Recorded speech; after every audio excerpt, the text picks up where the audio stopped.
Hello, ladies and gentlemen, and welcome to a very special Open Tables International Mandela Effect Conference mini-sode. This is a bonus episode, if you will, a discussion on a person that really has had a lot of influence in the modern day Mandela effect. And it's not Fiona Broom, ladies and gentlemen, not the person you would think we're going to be discussing, not at all. One very popular topic is the simulation theory and the Mandela effect. And we're going to get into that today, and where that may have had a little earlier start than you may very well know. But before I do, ladies and gentlemen, of course, as you see, I've got a wonderful team of people hanging out here with me. I've got Shane Robinson from Unbiased and On the Fence. How you doing, Shane? I'm doing wonderful. Welcome to everybody. Glad to have you here, my friend. We've got Christopher Anatra. You know him as the Quantum Businessman. How have you been, Mr. Chris? The Mandela effects keep flying at me, but I'm working through it, so it's all good. Man, they've been on an uptick lately. And of course, last but not least, we have the one and only Cynthia Sue Larson of Reality Shifters. Yeah, it's great to be here. Glad to be back. And sorry I missed the last episode, but something came up. But now I'm back. Glad But to now be you here. get her on a bonus video. How about Yeah. that? That's awesome. So one thing that we have discussed a number of times as a group, and I'm sure as individually, is the simulation theory. And that's a very popular idea amongst Mandela effect believers, understandably so, right? But it's not exactly a brand new concept, is it, Cynthia? No, and we've been looking at the ideas. I guess I'll say the name. Philip K. Dick's ideas have been resonating deeply with us. And it goes back to a talk that he gave in France back in September 1977, where he did a big reveal that was much more than little things he'd leaked out in the various short stories that he's written that contributed to so many masterful works of fiction and science fiction, fantasy. Things like, boy, I don't even know where to start. Blade Runner, Minority Report, Man in the High Castle, all of these and much more. So Philip K. Dick definitely had some big ideas about the simulation theory. Maybe we could play a little bit about what he's talking about, get a sense of it.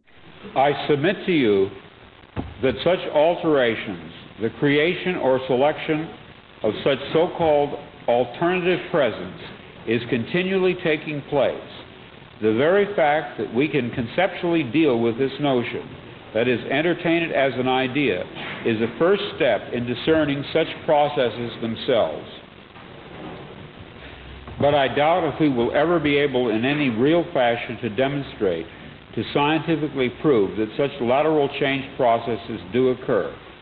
Probably all we would have to go on would be vestiges of memory, fleeting impressions, dreams, nebulous intuitions that somehow things had been different in some way, and not long ago, but now. Mais je doute d'être jamais capable de démontrer réellement. We might reflexively reach for a light switch in the bathroom only to discover that it always had been, in another place entirely. We might reach for the air vent in our car where there was no air vent, a reflex left over from a previous present. So in that clip, he was discussing the idea of the simulation theory in the Matrix, right? That's something that, once again, that's 1977 that's being discussed, right, Chris? Yeah, what's interesting is that when you look at the transcript, he actually used the word matrix twice. And really? Yeah, and I'm just going to read part of what he said, but he said that in fact, plural realities did exist superimposed onto one another like so many film transparencies. What I still do not grasp, however, is how one reality out of the many becomes actualized in contradistinction to the others. Perhaps none does, or perhaps again, it hangs on an agreement in viewpoint by a sufficiency of people, more likely the matrix world, the one with the true core of it being determined by the programmer. He or it articulates, prints out, so to speak, the matrix choice and fuses it with actual substance, the core or essence of reality. So we see that Philip K. Dick, and we'll put a link to his YouTube video of a talk that he gave in Metz, France. Around the 23-minute, 52-second mark is where he starts talking about this. And he uses the word matrix. So back in 1977, when he gave this speech, there was no dots for anyone to connect. But now we've got the movie, which also paints the picture of a way that the reality may work. So we can start to connect dots. But he was really plugged in. And part of what I was reading. No pun intended, right? Yeah, yeah, exactly. Yeah, so he also talks about like the programmer. He talks about the chess game, so to speak, like players on a chessboard. And there's another clip we can play that as well. But basically, the whole concept is like there's two players and they're reprogramming how the game works. And then we see that as a result of Mandela effects. So one chess player may want to insert something. I call them inserting timelines. Inserting a timeline to have a certain effect. And then the other chess player has the option now to make his move to counter or do something different. So it's the whole thing with the light and the dark. Variables along the linear time axis of our universe, thereby generating branched off lateral worlds. I have the impression that the metaphor of the chessboard is especially useful in evaluating how this can be done. In fact, must be. Across from the programmer-reprogrammer sits a counter-entity, whom Joseph Campbell calls the dark counterplayer. Je pense que la métaphore de l'échec. God, the programmer-reprogrammer, is not making his moves of improvement against inert matter. He is dealing with a cunning opponent. Let us say that on the game board, our universe in space-time, the dark counterplayer makes a move. He sets up a reality situation of immutable cause and effect. Comme il est le joueur But the programmer-reprogrammer has already laid down his response. It has already happened, these moves on his part. The printout, which we undergo as historic events, passes through stages of a dialectical interaction, thesis and antithesis, as the forces of the two players mingle. So Shane, in this clip here about the chess game, is talking about people that are, or entities, if you will, that are literally outside of time, right? So this is something that would be like God and the devil. Is that how you would see this? I actually see the duality as being part of the game. So for me, I see the programmer outside of the game just simply doing what you would imagine a boardroom full of game designers are doing. We got to create this boss level guy. He's got to, be horrible and do all this and bring about, he's as a catalyst for something else. So from us within the game, we seem like, oh, well, that had to be a bad chess move and that had to be a positive chess move, right? But from outside the game, it's like, let's keep this balance going for growth. Because you're not really like sipping on martinis on the beach, you're not growing. We might be enjoying that, but really it's like when we're pushed to our limits. And I think if there is some sort of chess player, grand chess player, or someone orchestrating this whole thing, I think it's coming from probably a more balanced place. It just doesn't feel like that from within the game, a referee, if you would. So someone that's not really taking sides, they're just keeping things interesting, which they're doing a great job, right?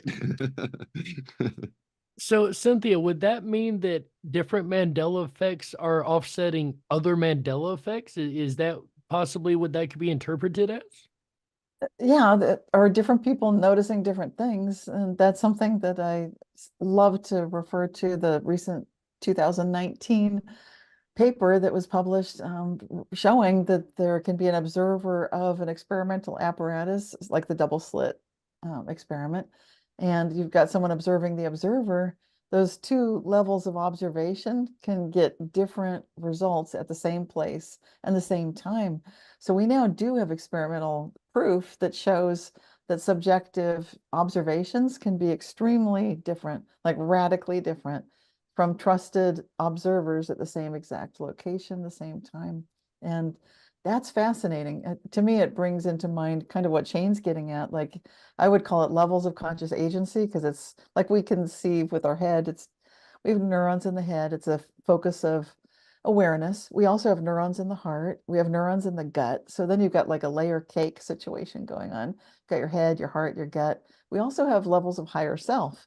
And as we tune into this amazing, seems like a consciousness structure, it's possible to be observers recognizing different levels of what's going on at the same time. So at these higher levels, we might feel like there's destiny, like there's a decision, like these humans need to play this out. The chess game needs to happen. But then when you're in it, you can feel like you're caught up in it. So this is something that we definitely have access to. And I think Philip K. Dick presents us with the opportunity to look at how does that unfold in the basis of these stories, like Total Recall and Next, which I think is great, where the lead character kept looking at these simultaneous possible timelines and really being a timeline jumper between them, knowing what's going to happen next by having that kind of an above a higher level of conscious agency, and then being able to jump to an adjacent, maybe orthogonal timeline is what Philip K. Dick might call it. I was going to say, some people might say, well, can you provide an example of what you're talking about? You know, this whole chess game and how it works. And a while ago, I had created a video related to, and it was happening at the time too, like a lot of racial conflict in the United States. And then all of a sudden into our reality pops the 1921 Tulsa race riots, right? Yeah. So for a lot of people, that was a Mandela effect. We never heard of that before. And that caused a lot of tension between the black and the white, so to speak.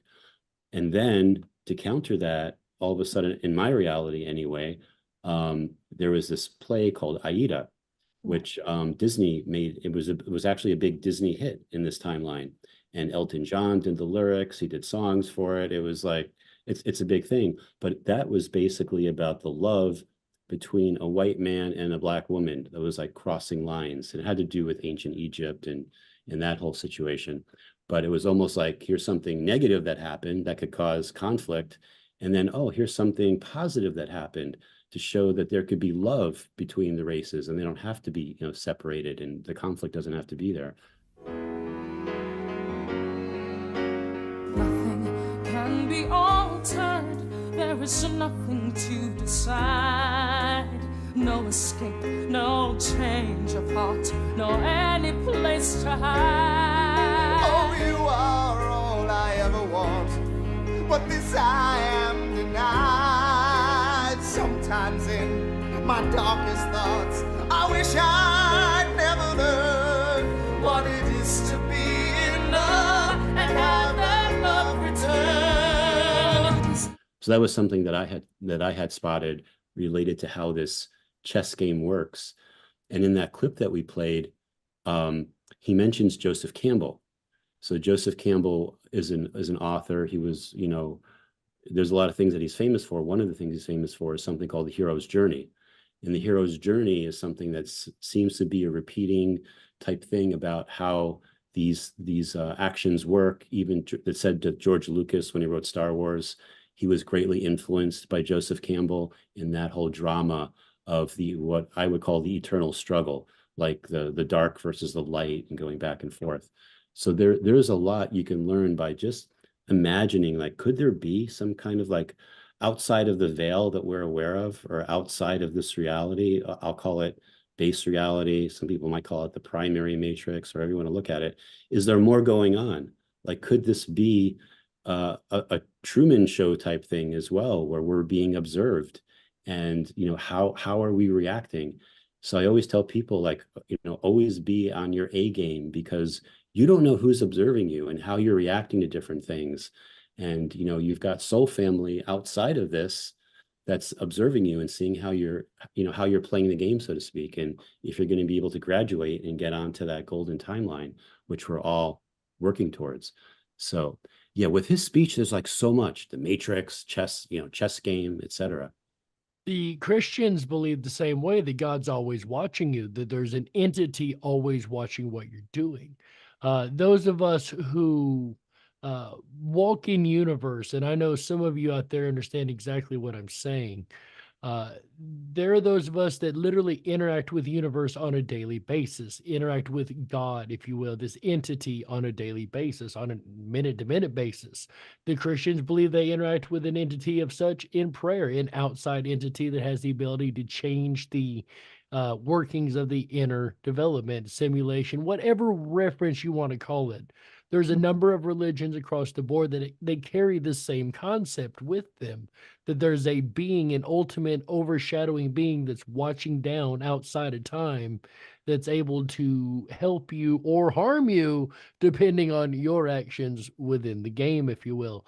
Shane, the Philip K. Dick also speaks, and I'm not sure exactly of the clip timestamp for this part, but yeah, I'm stuttering a little bit, I know. But he speaks of the idea as Dolores Cannon is what it reminded me of, how some of us may see, and Cynthia alluded to this, may see a reality and may be on this earth while others are left behind seeing a different reality, perhaps on another earth. I don't think he says other, I don't think he goes to that degree, but it reminded me a lot of Dolores Cannon. How about yourself, Shane? Do you see the same connections there? Yeah, I can definitely see when she spoke about there would be a split, but it wouldn't be realized by either side of it. So there wouldn't be a split from anyone's point of view, but there would be a sense that, oh, she died believing those weird things she believed. But from her point of view, she moved on to somewhere else that's far greater, and they just think she passed away or something. That's kind of how she explained it, or they moved out of their life. So it's not even necessarily, there might be a version of you that kind of goes along NPC mode, if you will, on that other timeline while your consciousness travels up to the higher one. You know what I mean? That's true too. And we see this with the idea that we've got a group of us, a community of us that see the Mandela effect. We see this, whereas we've got another group of people out there saying, you're crazy. We don't see anything. And it reminds me a lot of what Philip was saying. Would you agree, Cynthia? Yes, I do see it. And I think there's an advantage if you're wondering, like, because some people get caught up in, I'm in the wrong world. I remember the yellow sun. I miss it. I don't like this new sun. But I'm a big believer in find the good in where we are and, lean into it. Recognize that you can start experiencing how good can it get. I was just with Paula and Harris, and we were in Colorado at a retreat. Our apartment was locked. She'd locked it from the inside, back and front doors, and something weird was happening. Combination code didn't work on the front door. And it was time, okay, this would have been fine normally, but it wasn't fine because we were packing out. So, but because I know, because I'm who I am, and I'm one of you guys and more dimensional jumpers, basically, Mandela affected.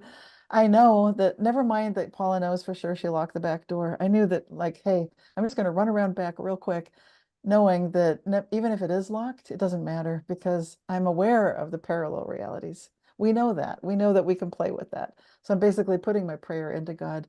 We have to pack out now. That we're in such a remote location in Crestone, Colorado. No way a locksmith is going to get here. Nobody can help us. It would take, hours.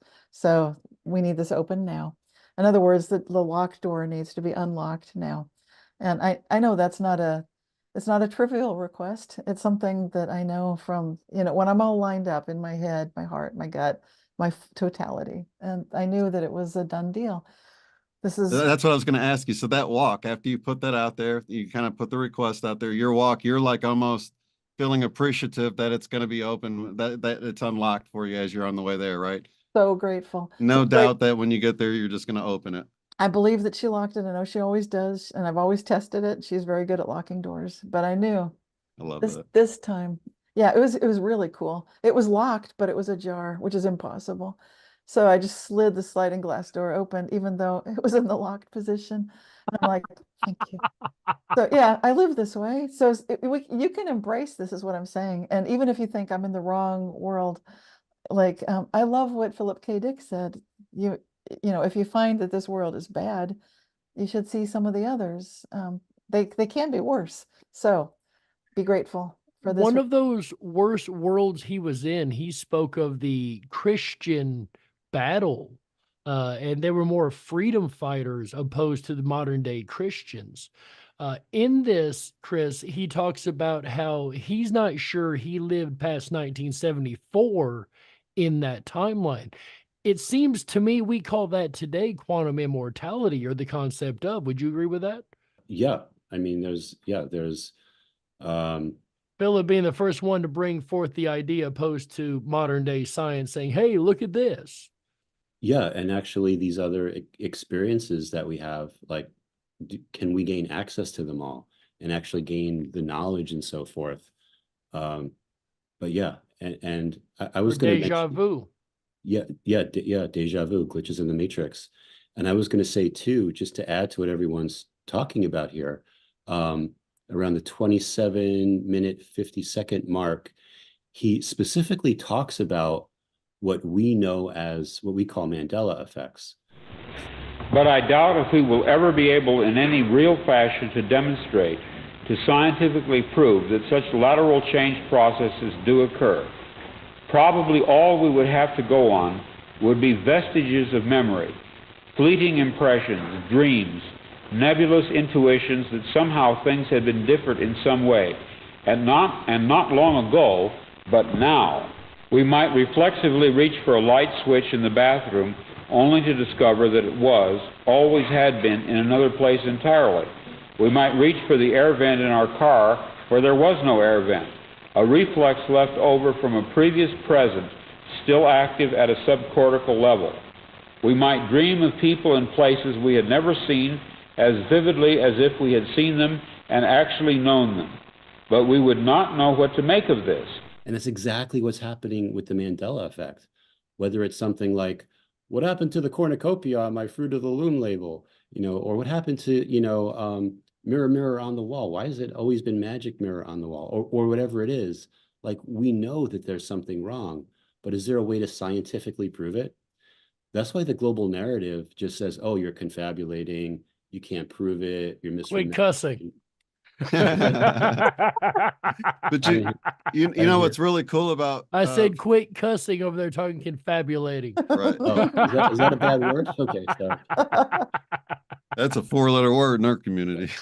Yeah. Okay, sorry guys. I totally forgot my next thought. But yeah, you got the global narrative. You got one group saying, I see this, and another group going, no, you're crazy, and they're able to pull this off, you're saying, Chris. Yeah, and the question is, like, why this is to me, this is the biggest phenomenon that must be studied across all of science, across all of philosophy, across all the different teaching arts, but it's completely ignored. So you have to wonder, why is it not just ignored, but looked down upon? So what is the agenda there? Is it possible that governments, or however you want to say, in Latin, govern means control, and mente means the mind, these mind control organizations don't want us. They want to keep us in the box, so to speak. They want to keep us in the cube. But now the 3D cube is expanding into the 4D tesseract hypercube. And we're beginning to unlock all these things and beginning to ask the questions. And it doesn't matter what the global narrative tells us at this point. We're finding answers on our own. And as time goes on, it's becoming more like the light's getting brighter and brighter, so to speak. We're learning more and more about how this reality works and what's behind the veil. I feel like many of these people you're talking about don't even know what the heck's going on. I feel like, anyway, maybe at the very top they notice, but a lot of the people I feel like are just so clueless to the fact that the Mandela effect's even happening. One of the things I just remembered, Philip K. Dick was explaining the way the Mandela effect happens in an assortment of ways. And I didn't want that to go unmissed, because you could tell he was really experiencing it. The way when I see Jim Carrey and it just looks like it's wrong, it's not like a Mandela effect. It's just my mind says that's not how it was spelled, So it sticks out in the way Cynthia was talking about grabbing the washing machine and just turning it the way she's always turned it 100 times before, right? And then now all of a sudden, so these are like automatic muscle memory things that, think about that for a minute. It's not even a memory thing, really, like conscious memory. It's like, you're just doing it the way you do it every time. The same way we get in the car and drive it. You've trained yourself. You conditioned yourself to be a certain way because it was a certain way. Is there anyone here that wouldn't notice if your steering wheel started working opposite of what it's been working? How confusing would that be, right? And Well, songs change the way that you're used to singing them, like Take Me Yeah. Home, Country Roads. And, Yeah. it's like when songs change, that's wrong too. Mhm. Yeah, one of the movies that was based off of one of Philip K. Dick's book was called The Adjustment Bureau. Mhm. And the Adjustment Bureau also has a lot of really interesting information, but the whole concept is that we have these scripts like soul contracts or whatever, however you want to call them. And the Adjustment Bureau is somewhere outside of time, kind of nudging us if we go off, go off script, so to speak. And so then that brings up a concept is, are we locked into our script? Can we break out of our script? And then I've also made videos about that as well, because I believe that we can. I believe that like when we come into this world, we do have this script type of thing, and we're going to meet certain people and have certain, we've got a limited amount of free will, but can we really like take that to the next level, so to speak?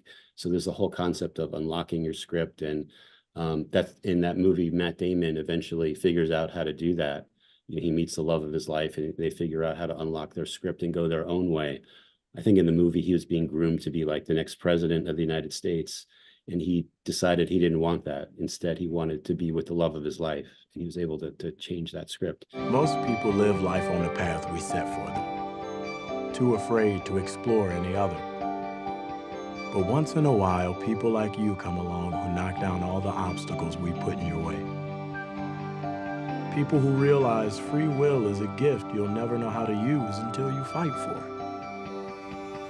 I think that's the chairman's real plan. That maybe one day we won't write the plan. You will. So yeah, there's just so many different concepts that goes into a debate that's been going on since the Greek and Roman and probably since the beginning of the philosophy for sure. And that's of course the free will determinism debate. Yeah, how much do we actually have? Exactly. Right. That's where I came up with the time locked events idea, which kind of goes back to the idea of the Adjustment Bureau. It's formalizing or putting a persona to the concept that I kind of came up with myself of free will versus that's a whole nother show entirely. But again, these are deep concepts that arise within the questions of the Mandela effect. It really brings about a lot of philosophical concepts and ideas that interestingly, you don't find in a lot of other paranormal research because it touches so many aspects in trying to define what it is, how it works, all these different things. It almost seems sci-fi. One thing that blows my mind, and Chris, you touched upon this a moment ago too. You've got people who will say, oh, well, it's just the Berenstain Bears. It's just a kid's book. It's just a movie title. It's just a word. I don't care if it's just a letter on a book. Reality itself has changed. That should be huge. I don't care if it's one example or a pile of examples. I don't care if it's a kid's book or a note on the ground. Reality is different, then that's huge. That's not supposed to happen. I don't see how people can say, oh, well, it's just, it's not just anything. It's just reality not working the way reality is supposed to work. We've been lied to, folks. Yeah, I even find that with my clients, because like for a while it was like, who was changing the Haas avocados to Haas avocados, that kind of a thing. And then eventually it's like, it's not important anymore. It's like, oh, well, maybe I was just wrong all this time. Maybe I always thought it was HAAS, but I can see it's always been Haas. So yeah, so what do you do with the information? Is it like a splinter in your mind, like Morpheus said in the Matrix movie? Does it happen like a splinter in your mind? You need to find the answer. You're here because you know something. What you know you can't explain, but you feel it.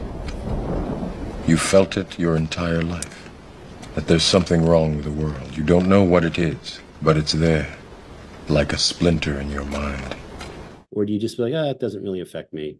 Haas or Haas avocados, Macintosh or McIntosh apples, whatever. I could have been wrong all this time. But yeah, so for people like us and everyone that's watching this, we don't take that for an answer. Like we go beyond that, right? Right. That's exactly why we have the conference, because we can get together and we don't have to sound crazy around the people. It just feels so good to let it all out, you know what I mean? And to see you guys in person, you know? And it's always an adventure. And of course, this year's theme, wonderfully enough, is Adventures in Consciousness. And we've been talking about Philip K. Dick today. Of course, he's had many adventures in consciousness. Cynthia, looking forward to some fun adventures in consciousness this November. Absolutely. And I'd love to hear from the speakers that each have their own individual subjective experience. I think that's where it gets so marvelous, just like listening to Philip K. Dick. But all of the speakers that we have at our conferences seem to do such a good job of touching into what's meaningful for them. So this is not just random, strange things that seem to be running amok, but it's looking for what's going on and what's the meaning in each person's reality. And to me, that's where it gets powerful, because then when we come together in person and can share each of our own unique individual experiences, we come away with something far greater, as well as this deep connection and a real sense of meaning and purpose in life in general. It just goes from starting off at a place where, gosh, the world is messed up, things seem crazy, and then you get together with all of us and you come get back home recharged, refreshed, And hopeful. and hopeful. Yes. That's the big part right there. And you jump timelines too. Oh, yes. Totally. Yeah, that's So the whole what kind of adventures have you had at conferences, Chris? At the Mandela Effect conferences specifically? Like at the past conference? Yes, at past conferences. What kind of adventures have you had so far that you could tell our audience about? You know, there's a lot of things. The biggest thing for me has to do with time. And even when we're talking right now, like at my office, there was an issue with the clocks being off, so to speak, all of a sudden. For some reason, my computers are 2 minutes faster. I look at my phone and it's giving me a time, and my computer is 2 minutes behind that. So it's like you reboot, it's like, what's going on? You know, why is my computer? So there's definitely a lot of time anomalies, time distortions that happen. And I've been finding things like that are happening to me too, like on a personal basis. I'll tell you something that happened to me about a month or so ago. I haven't told anyone this, but basically I was watching this show. I was by myself watching this show. No, it wasn't this show. It was a Netflix show.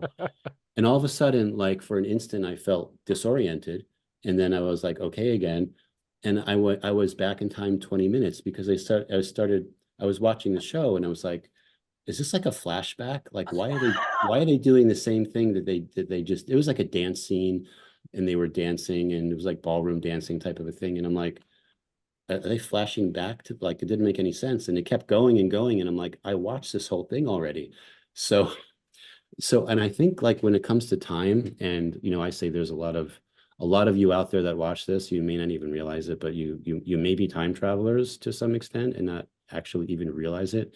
But so for me, like there was a lot of things dealing with time and time being off and like giving us clues again to the way the reality works and how we all can help each other in different ways, you know, sometimes even outside of time, you know, our higher selves or eternal self, however you want to say that, it is existing outside of time, is not bound by linear time like we are. So yeah, so for me, when you get those types of things, and I had a conversation with someone that was a time traveler and all that, but yeah, it's, so for me, the time, especially at the last conference we had here at my office, and my office building is still recovering from all of the time distortions that happened. We're almost back to normal. As soon as I can get my computer synced with my phone and my servers, we'll be good. But right now, everybody's off right now. So Wow. So the IMEC brick and mortar, basically our home site, is having time anomalies. yes, yes, and That's awesome. I don't want to blame anyone, but maybe a lot of the people at the conference had something to do with that. And I've been also experiencing time loops. And I believe that when you experience time loops, you're granted the ability to get it right. They're almost like practice runs. So I'm having the awareness of my day going on, and I'm like, I get the awareness. This is the last time. This is the 12th time loop, isn't it? And it's like, yep, this is the 12th one. So everything that happened today was like on the highest potential, and a lot of that is because of the abilities. I call it higher self trading. like our higher selves are all helping each other energetically. We've got blueprints for different abilities, so to speak. So if you come to the show, you don't know what kind of blueprints you're getting. Like it's all positive. It's all things that you may be looking for. And then somehow they can integrate into your life, you know, on a level that your lower self may have no idea, but your eternal self, your higher self is like, yeah, go to the conference. We're going to get more abilities, almost like a gamer. Like, yeah, we're going to get more game. We're going to get more inventory. We're going to get blah, blah, blah. So yeah, definitely come if you can. If you feel pulled, there's a reason for that. Shane, what about you? Have you had some fun adventures in consciousness or in conference with the Mandela Fate conference that you've attended so far? Absolutely, yeah. That first one in Ketchum, on even it started on the way there. We started having all these synchronistic things happening and Mandela effects and song changes. I think we talked about one in the video. There was a change to the Elton John song, like the morning of the conference, and yeah. So it was a super magical time. And then once we got there, and I felt the energy of the whole group, I just had no idea it could be so awesome. And so for me, it was just getting together with all the people.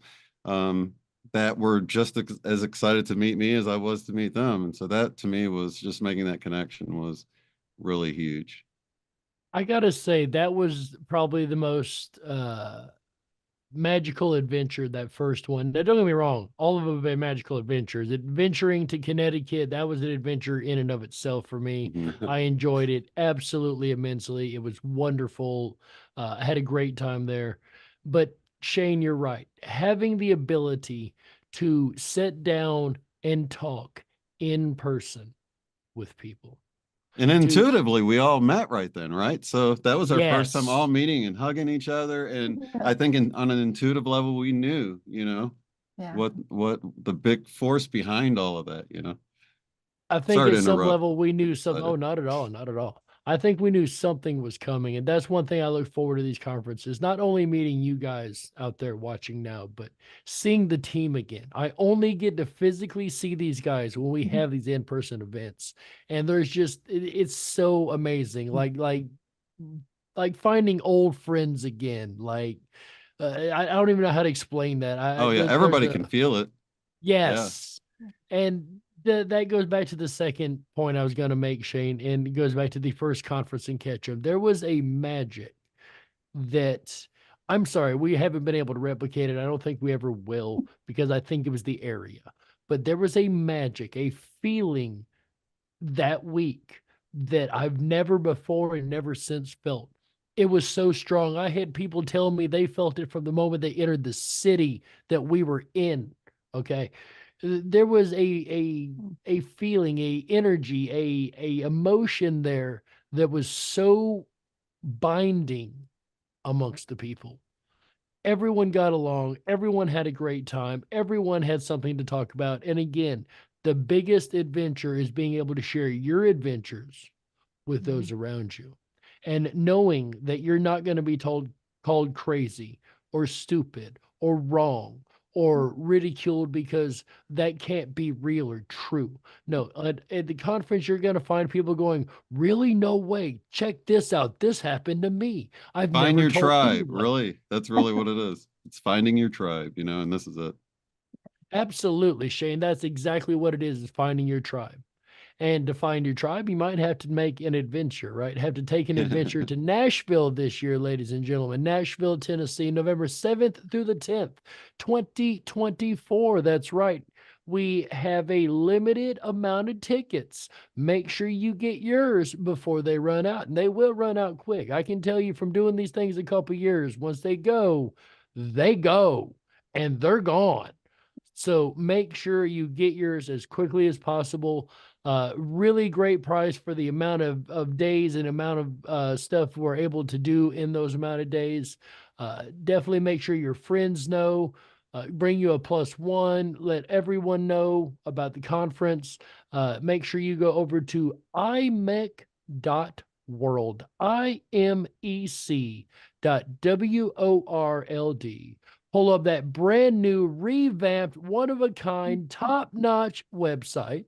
They've done an amazing job of rebuilding this site from the ground up. It looks absolutely fantastic. If I do say so myself, I may be just a little bit very biased, but that's me.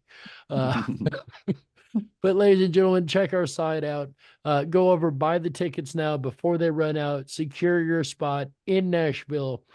Music City, folks. How many Music Mandelas can you think of? I can think of a lot. Perhaps there's a clue here in Nashville that we're yet to find. Maybe you'll be able to find it, maybe not, but you don't know if you don't go. An adventure in consciousness, ladies and gentlemen, coming November 7th to the 10th, Nashville, Tennessee, 2024. Would you guys like to add anything to that? Looking forward to seeing you there. Yeah. Yeah. I was going to say, take me home, country road, singular. Take me home to Nashville. See you guys in Nashville. On behalf of Shane Robinson of Unbiased and On the Fence, Christopher Anatra, you know him as the Quantum Businessman, Cynthia Sue Larson of Reality Shifters. I am Jerry Hicks, also known as the Dark Wolf. Together we are the International Mandela Effect Conference. And remember, until next we meet, ladies and gentlemen. Cynthia, what is it? Together we go. Together we grow. Together we grow. Woohoo! Bye, everybody. Love you guys. Bye.